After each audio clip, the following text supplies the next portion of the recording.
우리가 39장을 보면 39장에 형통이라는 말, 요셉이 형통하였다라는 말로 시작을 해서 또 옥에 갇혔어도 요셉이 형통하였다라는 말로 끝납니다. 형통으로 시작해서 형통으로 끝나는 삶, 그것이 요셉의 삶이다라는 거죠. 근데 우리가 가만히 요셉을 들여다보면 그 삶이 형통인가? 이런 생각이 들지 않습니까? 뭔가 잘 풀리는 것 같아 보이지만 그 잘 풀리는 삶 자체가 사실은 종이고요. 그 다음에 또 어떻게 돼서 청지기가 되었는데 또 그 주인 아줌마의 그 유혹 그거 거부했다고 그냥 모함받아서 또 옥에 갇히고, 옥에 갇혀서 착고에 채워서 지냈던 시간들, 남 시중 들으면서 보내는 시간들, 간수장이 맡겼다 하지만 간수장이 뭐 그냥 맡겼겠습니까? 근데 돌아보지 않을 정도로 일을 잘한 거는 분명하단 말이죠. 그런데 그게 진정한 형통이겠는가? 그런 생각을 하게 되잖아요. 그렇지 않습니까? 막 사업이 막 그리고 사람들이 모험이 막 있고, 그래서 겨우 하나 넘어가고, 그래서 또 하나 넘어가고, 그런데 그걸 갖다가 우리가 형통이라고 말할 수 있느냐? 고생만 죽도록 했다, 이렇게 얘기하지 않겠습니까? 근데 하나님은 그것을, 성경은 그것을 형통이라고 얘기한다는 거예요. 그래서 우리가 이 형통의 의미가 우리가 생각하는 의미랑 좀 다르다는 것을 깨닫게 되지요. 그래서 성경이 말하는 형통이란 평탄한 길을 거침없이 달려가는 차, 이런 것이 아니라 차가 길이 울퉁불퉁한데 그 길을 거침없이 나아가는 것, 이걸 형통이라고 얘기한다라는 거예요. 그러니까 어려움 속에서 어려움에 굴하지 않고 목표를 향해서 끊임없이 전진해 나가는 삶, 그것을 형통이라고 얘기한다라는 거예요. 하나님께서는 요셉의 형통이란 이런 굴곡이 많은 그런 삶임에도 불구하고 하나님의 꿈을 이루기 위하여 필요한 자격을 갖춰가고 있는 삶, 이렇게 정의를 내린다. 그러니까 요셉의 형통이 아니라 사실은 하나님의 형통인 거예요. 하나님의 목표하신 바를 하나님이 이루어가고 계신 것뿐이라는 거예요. 근데 이것을 성경은 형통이다, 복이다, 이렇게 얘기하고 있다라는 거예요. 우리가 형통의 의미를 잘 들여다보면 형통은 항상 어려움이라는 단어와 같이 등장을 합니다. 형통 좋아하시죠? 만사 형통 얼마나 좋습니까? 그죠? 만사 형통하리라, 이런 찬양 참 좋습니다. 다들 마음만 먹으면 팍팍 풀리는 삶 얼마나 좋아요. 성경은 형통이 어려움과 함께 등장하는 거예요. 그래서 우리 형통은 좋아하지만 사실 어려움은 좋아하지 않습니다. 그런데 어둠이 없으면 빛이 없는 것처럼 형통이라는 이 빛은 어려움이라는 어둠 때문에 더 빛나게 된다라는 거예요. 우리가 캄캄한 방에 있다가 밖에 나오면 햇빛이 더 환해 보이는 것처럼 어려움이라는 이 고난의 이 어둠이 깊으면 깊을수록 우리의 눈에는 형통이라는 밝은 빛이 더 강하게 다가온다라는 거예요. 그러니까 어려움을 이겨내면서 이루는 것이 형통이다, 그런 뜻이에요. 그렇다면 형통을 위해서 거침없이 목표를 이루는 삶을 살기 위해서 우리가 갖춰야 할 것은 어려움을 회피하는 것이 아니라 어려움을 정면으로 부딪히고 견뎌내는 것이라는 거죠. 그러니까 요셉의 형통이라는 것은 그가 견디고 있었다는 거예요. 이 어려움을 견디고 있다 보니까 하나님의 형통의 그 복에 도달하는 사람이 되었다라는 거죠. 그러니까 성경이 말하는 형통이란 하나님의 연단의 그 전 과정을 잘 견뎌내는 것, 이렇게 정의를 내릴 수 있다라는 거예요. 요셉이 그랬다라는 거죠. 또 그게 신앙의 삶이라. 요셉의 이야기는 꿈이 중요한 모티브가 됩니다. 요셉의 삶은 꿈으로 시작이 되잖아요. 어느 날 꿈을 꿔요. 그것도 2번이나 꿈을 꿉니다. 꿈을 통해서 요셉은 그 꿈을 향해 나가는 삶이 시작이 됐어요. 구덩이에도 빠지고 종으로 팔려도 가고, 예? 종이라는 것 자체가 얼마나 매를 맞았겠습니까? 이유 없이 매도 맞아야 되고 착고에 채이기도 하고, 이런 과정을 통해서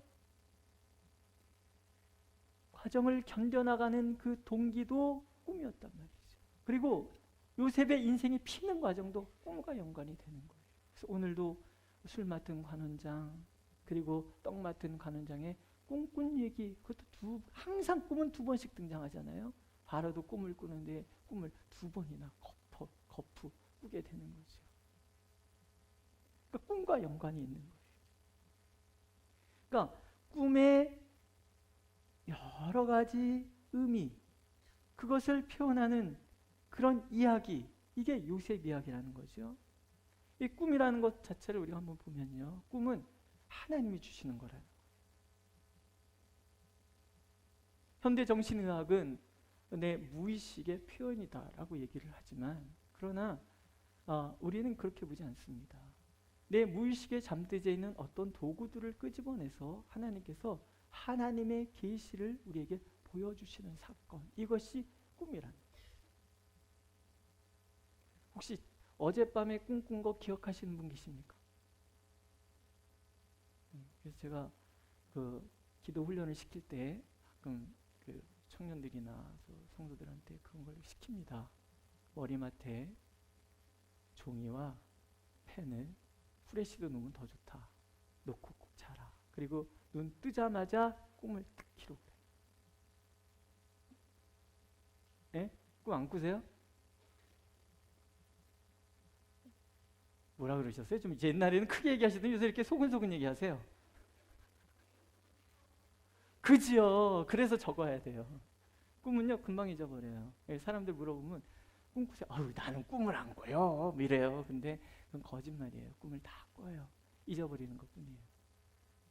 그래서 이제 기도 훈련할 때 꿈 연습을 이렇게 시키거든요. 그래서 이제 꿈을 기록을. 근데 다 기록 못해요. 중요한 단어, 사건 하나 탁 기록하고 나면 이제 떠오르거든요. 떠오르면 이제 그걸 갖다 이렇게 쭉 보고, 그걸 가지고 이제 서로 이렇게 구역에서 한번 나눠보세요. 이런 꿈 꾸었는데, 그럼 이게 무슨 뜻인 것 같아요? 그럼 이제 상대방이 그거를 나 같으면 그 꿈은 이런 거라고 생각을 합니다. 뭐 이러면서 이제 얘기를 하거든요. 그러다 보면은 어떤 사람이 해석하는 게 갑자기 마음에 확 와닿을 때가 있어. 어머, 맞아, 그런 것 같아요. 뭐 이런 이야기들을 이제 자꾸 하는 거죠. 이게 이제 자꾸 쌓이다가 보면 우리가 꿈을 잘 해석, 옛날엔 해몽이라고 그랬어요. 그래서 꿈보다 해몽이 좋다, 뭐 그런 얘기 있는데, 그 꿈이라는 것이 정신의학에서도 굉장히 중요하게 다루는 부분이고요. 근데 사실은 기도 훈련에도 굉장히 중요한 역할을 합니다. 나중에 시간 되면 한번 나눠보기로 하고요. 오늘은 그 얘기하는 게 아니니까. 그래서 요셉은 꿈을 꿨는데 이 꿈은 항상 하나님이 주시는 거라는 거예요. 요셉, 이 관원장들, 그리고 바로, 이 하나님은 꿈을 주시는 거예요. 꿈을 통해서 미래를 여는 열쇠를 받기도 하고, 또 어떤 목표를 이루어가기도 하고, 하나님 그러신다는 거예요. 또 꿈의 해석자는 철저하게 하나님이시죠. 요셉이 얘기를 하잖아요. 꿈을 꿨는데 이게 뭔 꿈이래? 이러고 있으니까 얘기해 보세요. 꿈은 하나님이 해석해 주십니다. 요셉이 이런 얘기를 하잖아요. 그 얘기는 뭐예요? 요셉은 부지런히 꿈에 대해서 해석하고 그 꿈의 의미를 살피고 이런 작업을 해왔다라는 거예요. 꿈을 꾸고 나면 하나님 이게 무슨 뜻이에요? 하나님이 가르쳐 주시고, 그러니까 모든 사람의 꿈 얘기를 들으면 그걸 해석해낼 수 있는 거예요. 꿈은 하나님이 해석해 주신다. 그 다음에 꿈을 통해서 요셉의 삶이 우연이 아니다라는 것을 하나님은 보여주신다라는 거예요. 구원의 역사를 이루어 가시는 굉장히 중요한 도구로 하나님은 꿈을 사용하고 있다라는 거예요. 꿈은 또 항상 두 번씩 꾸잖아요. 2는 요한계시록에서 2라는 숫자, 그러니까 히브리 사람들의 사고 속에 2는 증인의 숫자예요. 그러니까 확실하다, 그런 의미를 담고 있단 말이죠. 이제 꿈을 통해서 첫째, 요셉은 자신의 꿈에 대한 확신을 갖게 됩니다. 내가 전에 꾼 꿈이 과연 그것이 이루어질까? 이런 마음이 있단 말이죠. 나는 그 꿈이 어떤 의미인지를 가슴에 담고 그것을 소망하고 살아간단 말이에요. 그러나 시간이 너무 길어. 시간이 너무 길기 때문에 여기에 대한 확신이 점점점 식어져 가고 있을 때, 술 맡은 관원장과 이 떡 관원장의 꿈의 성취를 요셉이 경험하는 거죠.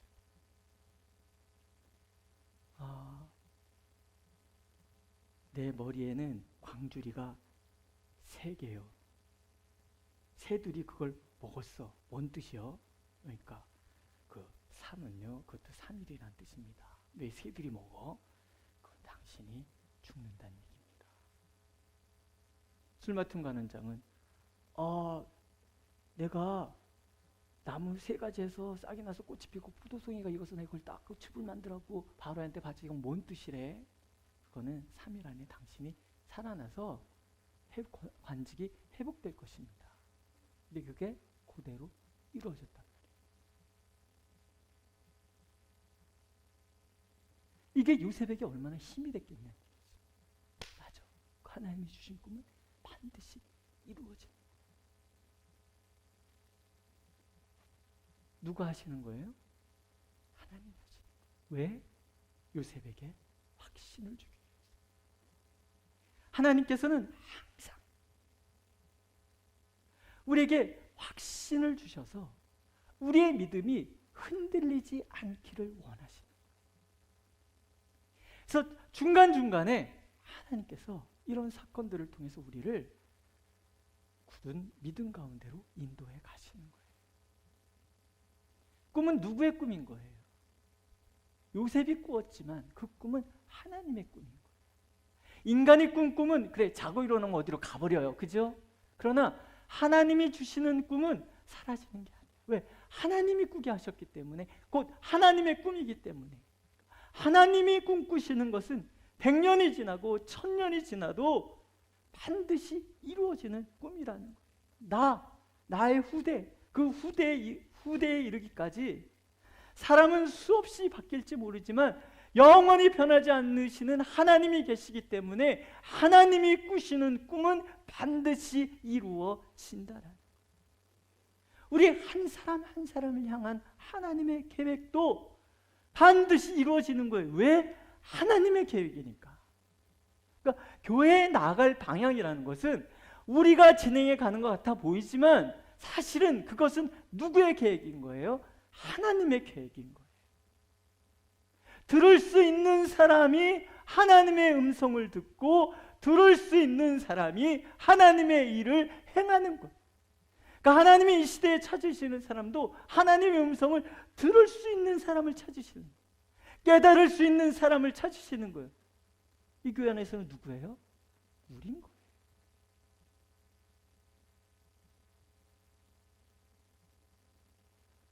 우리가 뭔가 손해본 것 같이 그렇게 중뜰 이유가 없죠. 지난주에 우리 최 집사님 기도하시는데 제가 참 감동받아서 이렇게 되게 쿨하시구나. 이 마음이신가 보구나. 제가 이제 잘 모르잖아요. 성도님들의 마음이 지금 뭐 새끼 빼앗긴 암컷 같은 마음인지 아니면 새로운 꿈을 향하여 나가시는 그런 두근대는 설레임으로 가득한 마음인지 제가 잘 몰라요. 그냥 집사님은 그런 생각하고 계시는구나. 권사님은 그런 생각 갖고 계시는구나. 다 좋아요. 중요한 건 뭐예요? 오늘 이 상황에서 우리는 하나님의 음성을 듣는 사람이 되었고 그것에 순종하는 사람이 되어서 이제 하나님이 놀라운 구원의 계획을 이루어 가시는 일에 우리가 택함을 받았다. 그러면 좀 쿨할 수 있을 것 같아요. 믿으십니까? 하나님의 꿈은 하나님이 꾸셨기 때문에 하나님이 이루시는데 누구를 통해서요? 들을 수 있는 사람을 통해서. 항상 그래서 하나님은 하나님의 음성을 들을 수 있는 사람을 찾고 계시는 거예요. 그 다음에 꿈을 이루시는 분은 그래서 하나님이신 거예요. 요셉의 꿈을 이룰 도구로 쓰일 사람과의 만남을 하나님께서 이루어 주시는 거죠. 떡 맡은 관원장이야. 요셉에게 무슨 역할을 한 거예요? 꿈은 이루어진다. 내가 해석하는 꿈을 하나님이 책임져 주신다. 그 역할을 하고 술 맡은 관원장은 역사의 무대에서 퇴장을 했죠. 근데 지금 요셉이 이제 앞으로 장차 바로에게 서는데 중요한 역할을 할 사람이 누구예요? 술 맡은 관원장. 이 우연한 만남 같지만 이 사람이 요셉의 인생에 중요한 역할을 할 사람인 거예요. 그걸 하나님께서 미리 만나게 해주시는 거예요. 요셉이 옳았구나 하잖아요. 그래서 그분한테 얘기를 합니다. 나를 기억해 주십시오. 나 여기 들어올 일 한 것 없습니다. 근데 이게 하나님의 섭리라는 것은 23절에 나와요. 술 맡은 관원장이 요셉을 기억하지 못하고 그를 잊었더라. 배은 망덕도 유분수지, 그죠? 어떤 분이 저보고 문자 쓰지 말라고 그러시던데, 이 세상에 은혜를 사람이 기억해야 되잖아요, 그죠? 기억해야 돼요. 잊어버려. 이 또한 누가 하시는 거예요? 하나님.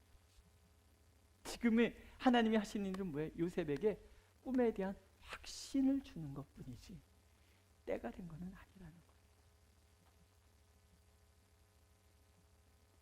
강한 암시죠. 사람은 자꾸 잊어버려요. 신실하지 않아요. 별로 믿을 구석이 없는 게 사람인 거예요. 그럼 우리가 믿어야 될 분은 누구뿐이 없어요? 하나님밖에 없어요.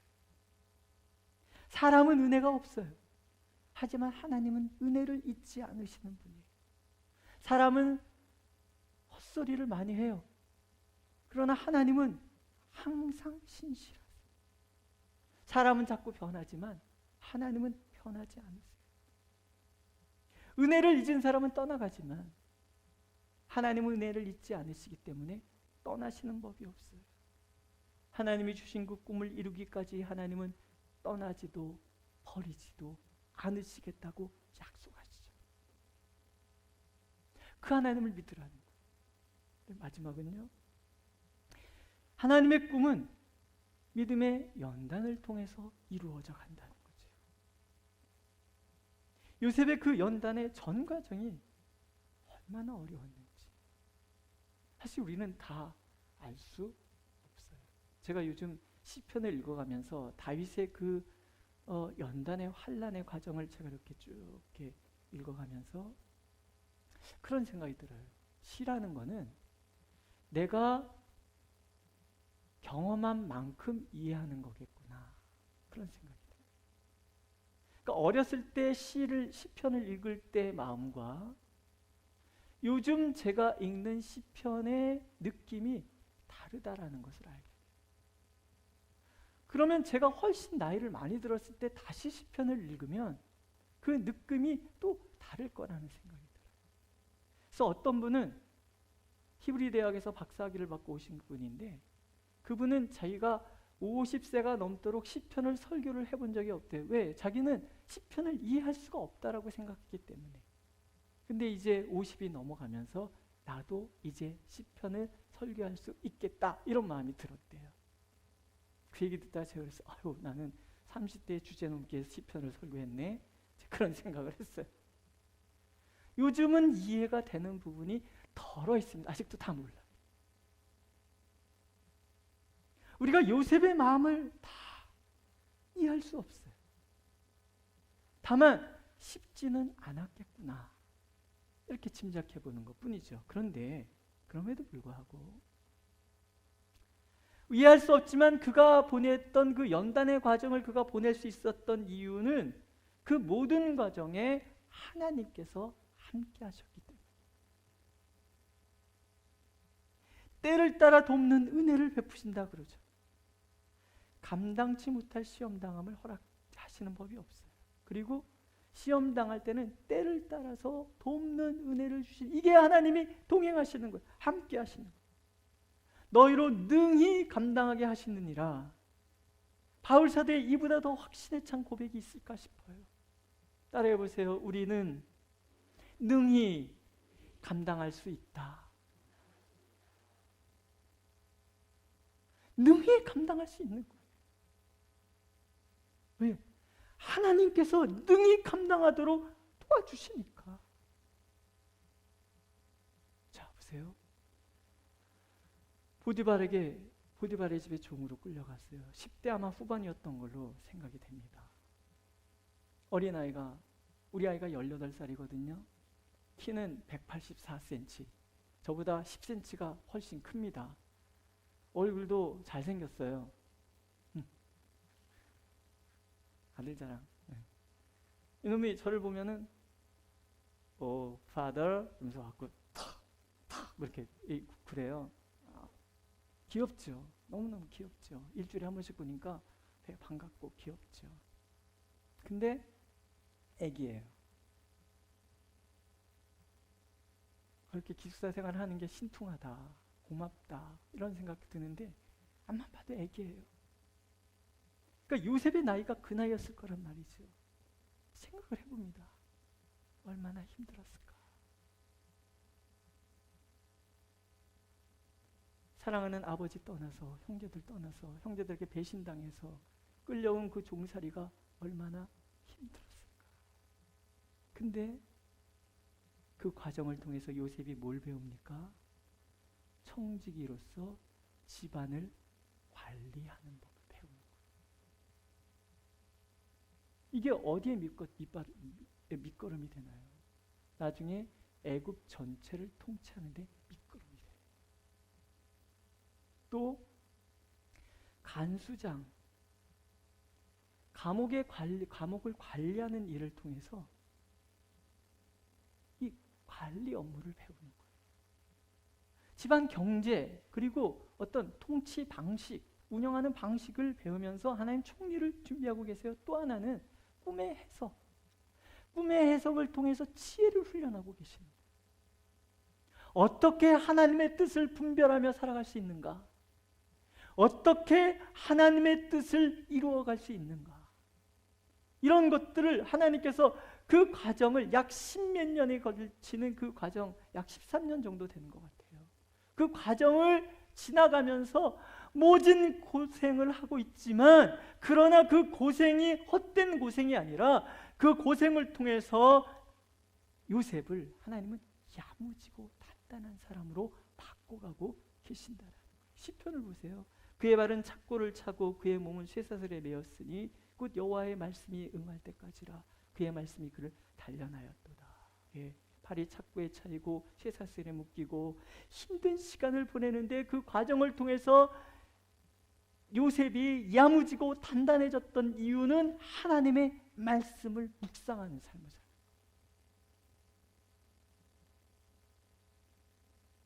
술 맡은 간원장 떠나고 그 2년 배신의 시간, 우리는 이 본문을 읽었기 때문에 2년이라고 하지만 요셉 입장에서 생각해 보세요. 기약이 없는 시간이에요. 그 기약이 없는 시간 속에서 기다린다는 거. 어떻게 기다립니까? 한 가지밖에 없는 거예요. 약속, 말씀이 요셉을 연단하는 거예요. 오늘 우리가 끊임없이 하나님 앞에 해야 될 작업은요, 묵상의 훈련을 하는 거예요. 하나님의 말씀이 과연 그러한가에 대해서 끊임없이 묵상하고 그것의 성취를 기다리면서 하나님의 뜻이 이루어지는 과정을 지켜보는 거예요. 더딘 시간, 오늘 우리에게 주어진 시간들이 더딘, 그렇잖아요. 저한테 2년이 넘게 걸렸습니다. 예, 요셉도 2년이 걸렸습니다. 하나님이 우리에게 2년을 주시는가 봐요. 그죠? 2년 전년이 아니라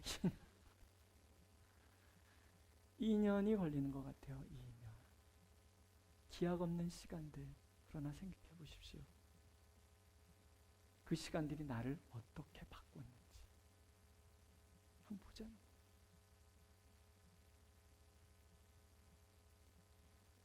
하박국 선지자를 통해서 하나님 말씀하시죠. 이 묵시는 정한 때가 있나니 그 종말이 속히 이루겠고 결코 거짓되지 아니하리라. 비록 더딜지라도 기다리라. 지체되지 않고 반드시 응하리라. 예레미야 선지자도 에가서에서 이렇게 찬양을 합니다. 주께서 영원하도록 버리지 아니하실 것임이며 그가 비록 근심하게 하시나 그의 풍부한 인자하심에 따라 긍휼히 여기실 것임이라. 주께서 인생으로 고생하게 하시며 근심하게 하심은 본심이 아니시로다. 그럼 본심이 아니시면 뭐예요? 계획인 거예요.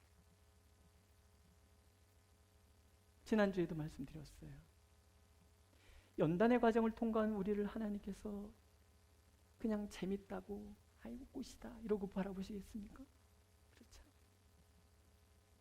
우리가 연단의 과정을 통과하는 그 모든 과정에 하나님의 눈물이 있는 거예요. 우리가 야무져져야 되니까, 자격이 돼야 되니까, 그래야 내가 복이 되고, 그래야 나를 통해서 어둠 짙은 이 세상 가운데 복이 흘러가니까. 덜 염은 곡식 못 먹잖아요. 제가 시골에서 논밭 지나갈 때 그 논두렁에다 콩 심어 넣잖아요. 콩 이렇게 툭툭 쳐다가 겨울에 가갖고서는 그 구워 먹으면 맛있습니다. 근데 덜 익은 콩 가서 구워 먹어봤자 맛도 없어요. 익어야 돼요. 하나님이 그 연단의 시간을 그냥 보내시는 것이 아니라 하나님은 눈물로 격려하시며 위로하시며 힘주시고 손잡아 주시고 그렇게 인도해 가시는 거예요. 작년 올해 많이 우셨죠?